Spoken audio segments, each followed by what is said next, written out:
Channel को subscribe करें और बेल आइकन को भी दबाएं ताकि मेरी आने वाली वीडियो की नोटिफिकेशन आपको मिलती रहे। नमस्कार दोस्तों, आज मैं आपके लिए महाकाली की साधना लेकर आया हूँ। दोस्तों, ये साधना एक अद्भुत साधना है, जिस साधना को करने के बाद आपको किसी भी साधना को करने की कोई आवश्यकता ही नहीं पड़ेगी, क्योंकि महाकाली आपके सामने स्वयं प्रकट होकर प्रत्यक्ष आपके हर सवाल का जवाब देगी। महाकाली की साधना से समस्त विघ्न उसी प्रकार नष्ट हो जाते हैं जिस प्रकार प्रज्वलित अग्नि में सभी पतंगे भस्म हो जाते हैं। महाकाली की सिद्धि करने वाले साधक की वाणी गंगा के प्रवाह की तरह शुद्ध हो जाती है और उसके दर्शन मात्र से ही प्रतिवादित लोग निष्प्रभाव हो जाते हैं। अब इस साधना का मंत्र बहुत ही ध्यान से सुने। ओम सिंहो दत्तो बिक्रोवा धड़ित धड़ धड़त ध्यायमान भवानी दैत्य नाम दहनाश नाम तोड़यंती सिरंसी रक्तम पिबंती पिशाचा त्रिहाप त्रिहाप हसंती खड़त खद खदात त्रिरोष मम भद्रकाली नौना 84 सिद्धन के बीच में बैठकर काली मंत्र स्वाहा। यह मंत्र है दोस्तों। इस साधना की विधि बताने से पहले मैं अपने कुछ दर्शक भाइयों को, जिनकी मुझसे यह शिकायत है, जो मुझे बार बार मैसेज कर कहते हैं कि प्रेत साधना बताओ, उन लोगों के लिए मैं एक बात कहना चाहता हूँ। भाई, अगर तुम प्रेत साधना करना चाहते हो तो उससे ज़्यादा बेहतर होगा कि किसी देवी की साधना करो, क्योंकि अगर आप प्रेत को सिद्ध करते हो तो आप प्रेत जुनी में ही जाकर दुख भोगोगे, और अगर आप किसी देवी की सिद्धि करते हो तो आपको माँ मोक्ष देगी।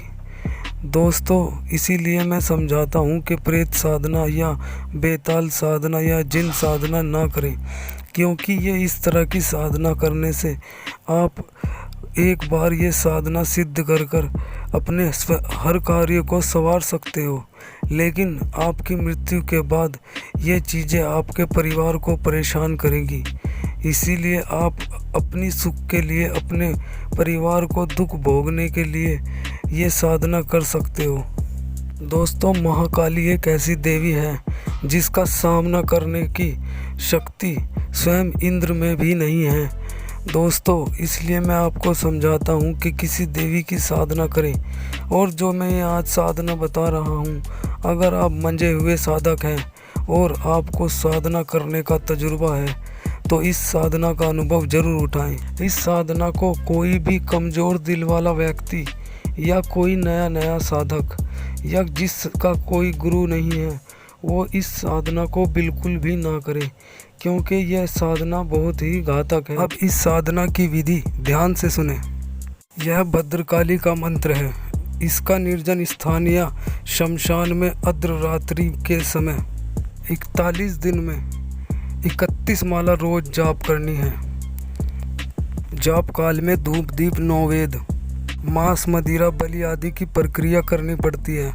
इस मंत्र को जाप करने से पहले साधक सबसे पहले गणेश पूजा करे, उसके बाद गुरु मंत्र की एक माला जाप करे, उसके बाद आसन जाप करे, उसके बाद रक्षा घेरा बनाए, फिर इस मंत्र का जाप आरंभ करें। जाप का दशश हवन करने से भद्रकाली साधक को प्रत्यक्ष दर्शन देती है। उस समय साधक भयभीत ना हो, बल्कि आशीर्वाद प्राप्त करे। जाप समय में अगर कुछ डरावना अनुभव हो, कोई आवाज़ें सुनाई दे या फिर किसी तरह का भी कोई अनुभव हो या कुछ दिखाई दे, तो समझ लेना आपको सिद्धि प्राप्त हो रही है।